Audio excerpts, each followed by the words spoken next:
नमस्कार मंडळी. तर सर्वप्रथम सर्वांना श्री स्वामी समर्थ. तर मंडळी, आज आहे गुरुपौर्णिमा आणि आपण सर्व स्वामी भक्त या दिवसाची अगदी आतुरतेने वाट बघत असतो. तर आजच्या भागामध्ये पूजा दाखवण्याच्या पूर्वी सर्वप्रथम मी तुम्हाला स्वामींसाठी जे नवीन वस्त्र घेतलेले आहेत त्याचं सगळं कलेक्शन दाखवणार आहे आणि त्यानंतर तुम्हाला जी आवडते ती स्वामींची पूजासुद्धा दाखवणार आहे. तर आज मी मॅचिंग केलेलं आहे बघा. आज सगळं पर्पल आहे. तर मी सुद्धा जांभळ्या रंगाचे वस्त्र घातलेले आहेत. फक्त आज आहे ना, हे वस्त्र मी ठेवणार नाही आहे. आज मी नवीन वस्त्र स्वामींना परिधान करणार आहे आणि इथे सगळं चेंजसुद्धा करणार आहे.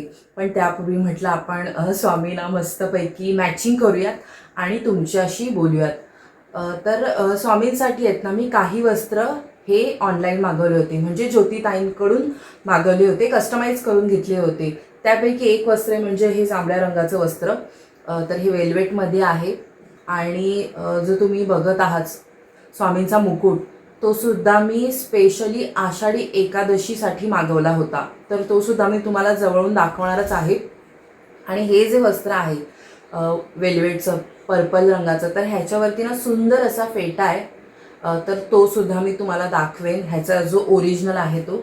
आणि त्या व्यतिरिक्त ना मी काही स्वतः वस्त्र आहेत ते शिवून घेतली होती, तर ती सुद्धा तुम्हाला दाखवणार आहेत. म्हणजे ज्यांना कोणाला आता श्रावण येणार आहे किंवा पुढे सगळे जे सण येणार आहेत आणि ज्यांच्याकडे स्वामींची मूर्ती आहे किंवा ऑनलाईन तुम्हाला मागवू शकत नाही आहे किंवा तुम्हाला लवकर हवे आहेत, वेळ लागणार आहे, असं जर तुम्हाला वाटत असेल आणि तुम्हाला जर स्वतःला स्वामींसाठी वस्त्र जर बनवायचे असतील तर एक आयडिया मिळावी म्हणून मी काय केलं आहे ते तुम्हाला जस्ट दाखवते. तर चला. तर हे बघा, आता मी सर्वात पहिल्यांदा तुम्हाला जे वस्त्र दाखवणार आहे ना, हे आहे निळ्या रंगाचं वस्त्र आणि हे सर्वात पहिलं वस्त्र आहे जे मी ओविशी कलेक्शनमधून मागवलं होतं. तर आता सर्वात पहिल्यांदा ना मी तुम्हाला ज्योतिताईंकडून जे वस्त्र मागवले होते ऑनलाईन ते सगळे दाखवणार आहे. तर ओविश्री कलेक्शन हे त्यांचं ब्रँडचं नाव आहे आणि खूप सुंदर असे ते स्वामींसाठी वस्त्र बनवतात आणि तुमची मूर्तीची जी साईज असेल त्यानुसार त्या बनवून देतात. तर हे बघा, हे वेल्वेटचं सुंदर असं वस्त्र आहे निळ्या रंगाचं. हे सर्वात पहिलं वस्त्र आहे जे मी स्वामींसाठी ताईंकडून मागवलेलं आणि हा त्याच्यावरचा फेटा आहे, तुम्ही बघू शकता. अगदी पेशवेकालीन फेटा आपण ह्याला म्हणू शकतो. अगदी तसाच आहे, सुंदर. तुम्ही बघू शकता किती सुंदर काम केलेलं आहे ह्याच्यावरती. स्टोनवर्क आहे हे बघा आणि खूप सुंदर दिसतं हे वस्त्र. तुम्ही अनेकांनी माझ्या व्हिडिओमध्ये वगैरे शॉर्ट्सच्या व्हिडिओमध्ये सुद्धा बघितलं असेल. तर हे असं आहे. त्यानंतर मी मागवलं होतं ते पैठणीचं वस्त्र. हे ब्ल्यू आणि पैठणीचं वस्त्र मी एकत्रच मागवलं होतं ताईंकडून. तर हे बघा, हे पैठणीचं वस्त्र आहे आणि त्याच्यावरचा फेटा हा वेगळा आहे. बघा किती वेगळं काम केलेलं आहे ह्याच्यावरती आणि हे इतकं बारीक आहे. हे बघा, हे स्टोनवर्क बघा किती बारीक आहे. तर हे एक छान असं मी पैठणीचं वस्त्र सुद्धा मागवलं होतं, म्हणजे कोणत्याही फेस्टिवलला आपण हे वापरू शकतो असं.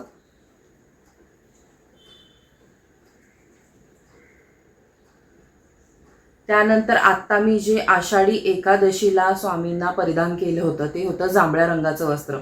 तर त्याच्यावरती मी हा वेगळा मुकुट वापरला होता. हा बघा, हा गोल्डन जो पांडुरंगाच्या डोक्यावरती असतो तशा प्रकारचा मुकुट हा मी त्यांच्याकडून बनवून घेतला होता. हे थोडंसं टील झालं आहे ॲक्च्युली, इथला थोडासा गम निघाला आहे त्याच्यामुळे.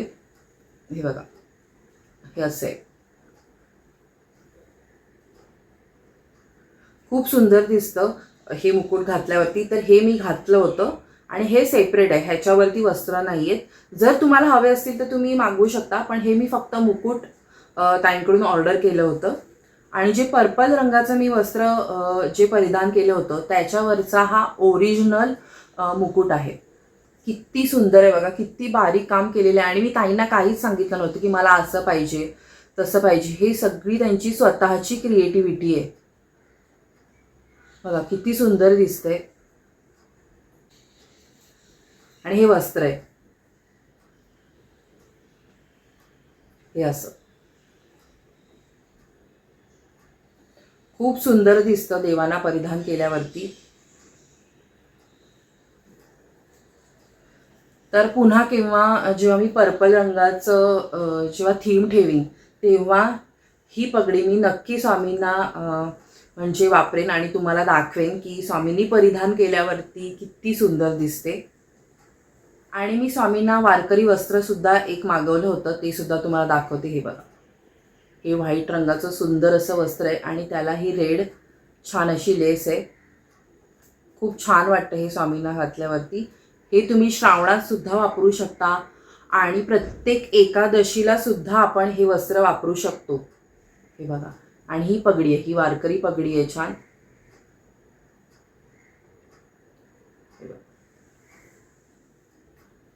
तर आत्ता स्वामींना आजच्या दिवशी मी कोणतं वस्त्र परिधान करणार आहे ते तुम्हाला दाखवते.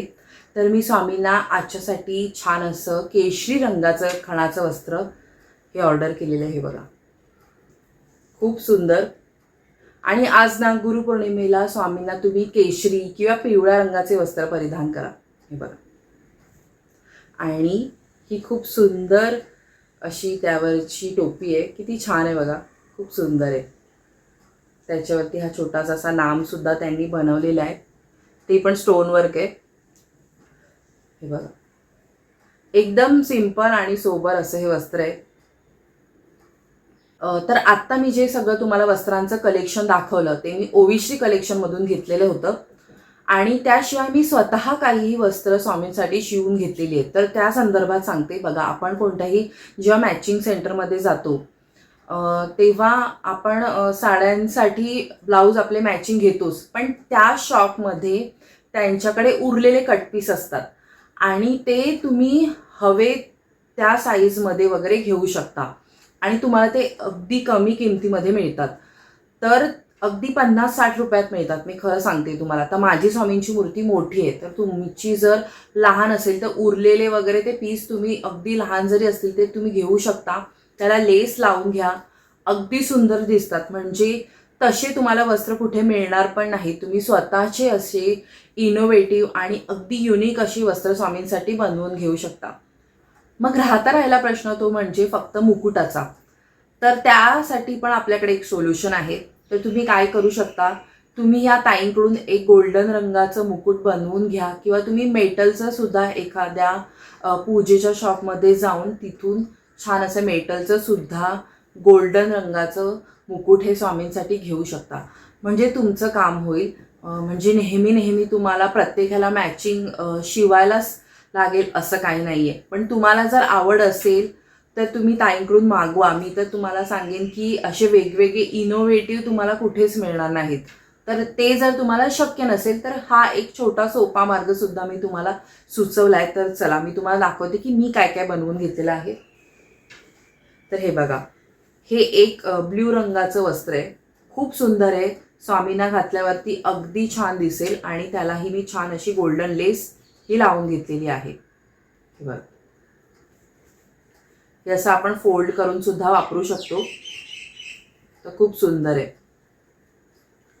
त्यानंतर हे हिरव्या रंगाचं आहे, हे मी वापरलं सुद्धा आहे. बघा, हे स्वामींना मी एकदा परिधान सुद्धा केलं होतं. हे बघा, ह्याला पण मी लेस लावून घेतली आणि हे थोडंसं ट्रान्सपरंट होतं कापड, म्हणून मी ह्याला इथून अस्तर सुद्धा लावून घेतले. तर हा पण एक ब्लाऊज पीसच आहे जो माझ्याकडे एक्स्ट्रा होता, तर तो मी त्यांना अस्तर म्हणून वापरायला त्या ताईंना दिला होता आणि छान असा शिवून घेतलाय. बघा, तर बघा, ह्यांचा वापर फक्त वस्त्र म्हणूनच आपण करावा असं पण काही नाहीये. हे जर बघाल तुम्ही तर हे मोठं आहे वस्त्र, म्हणजे चौकोनी आकाराचं आहे. तर हे मी चौरंगावर सुद्धा वापरू शकते. फक्त स्वामींनाच आपण वापरावं असं काही नाही. जर तुम्हाला जास्त मोठं एखादं तिथे मिळालं वस्त्र तर असा सुद्धा तुम्ही त्याचा वापर करू शकता. त्यानंतर एक वस्त्र आहे, बघा, अगदी पेस्टल शेडमध्ये आहे, कलरफुल. तर ह्याला फक्त मी लेस लावली नाहीये कारण माझ्याकडे कमी होती लेस, फक्त 5 मीटर होती.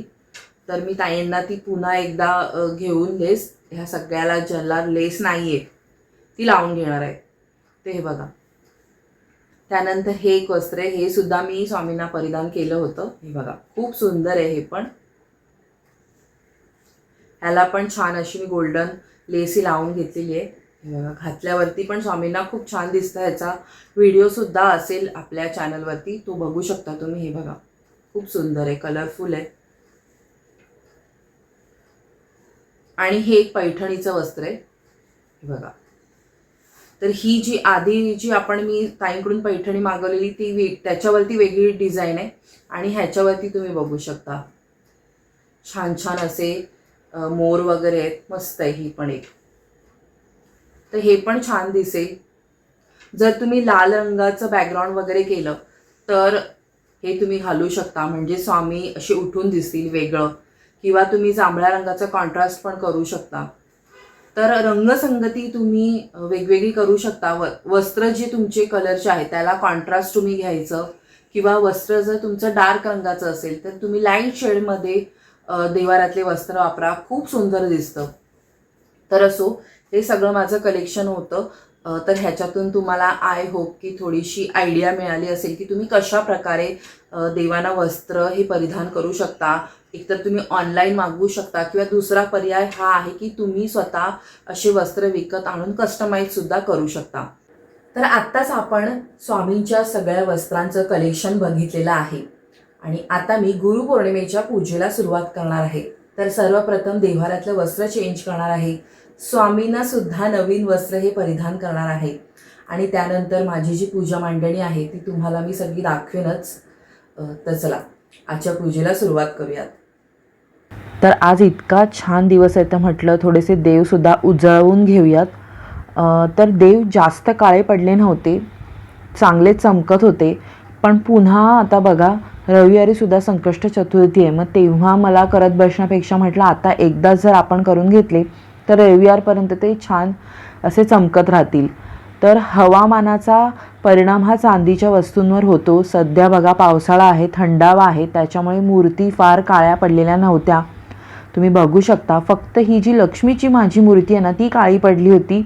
आणि मी ती स्वच्छ केल्यावरतीसुद्धा ती खूप जास्त चमकदार दिसत नव्हती. आता मलासुद्धा त्याचं काही कारण माहीत नाही आहे. पण असो, तर मी नेहमी रुपेरीच्या लिक्विडनेच हे देव स्वच्छ करते. तुम्ही मला नेहमी विचारता म्हणून तुम्हाला आता दाखवते.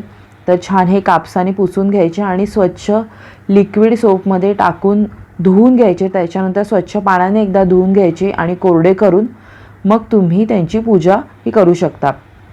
आणि त्याच्यानंतर मग मी स्वामींनासुद्धा जलाभिषेक करून घेतला. कारण ह्या मूर्तीला मी पंचामृत वगैरे लावत नाही, मूर्ती खराब होऊ शकते म्हणून.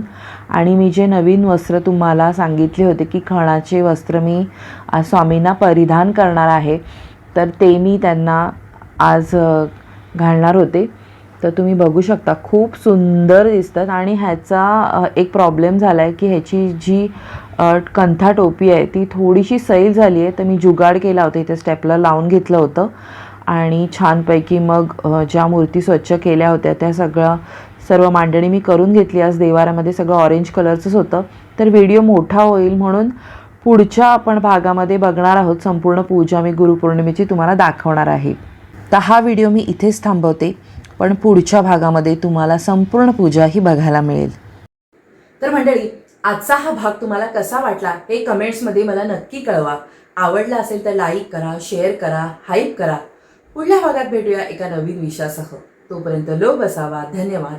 श्री स्वामी समर्थ.